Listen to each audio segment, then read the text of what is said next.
નમસ્કાર દર્શક મિત્રો, આપ જોઈ રહ્યા છો TV9 ઇન્ડિયા। હવે જોઈએ અગત્યના સમાચાર। છોટાઉદેપુર જિલ્લાના બોડેલી તાલુકાના સૂર્યાઘોડા પાસે આવેલ MGVCLનું સબસ્ટેશનનું જોજવા ફીડરનો વીજ પુરવઠો વારંવાર ખોરવાતા સ્થાનિક લોકોમાં ભારે રોષ જોવા મળી રહ્યો છે। છેલ્લા કેટલાક સમયથી વીજ પુરવઠાની સમસ્યા સર્જાઈ રહી છે। જોજવા ફીડરના તમામ ગામડાઓમાં વારંવાર અંધકાર છવાઈ જતો હોય છે।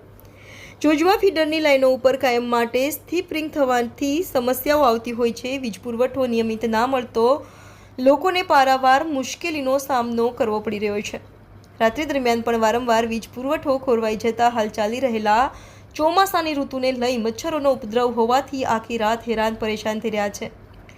ઉલ્લેખનીય છે કે MGVCLના કર્મચારીઓ પ્રી મોન્સૂનની કામગીરી ન થઈ હોવાના કારણે કેટલીક જગ્યાઓ પર વીજ લાઇનના વીજ વાયરો ઝાડ સાથે અડી જવાને લઈ વીજ પુરવઠો બંધ થઈ જવાની ઘટનાઓ બની છે, જેના પગલે લોકોની રાતની ઊંઘ હરામ થઈ જાય છે।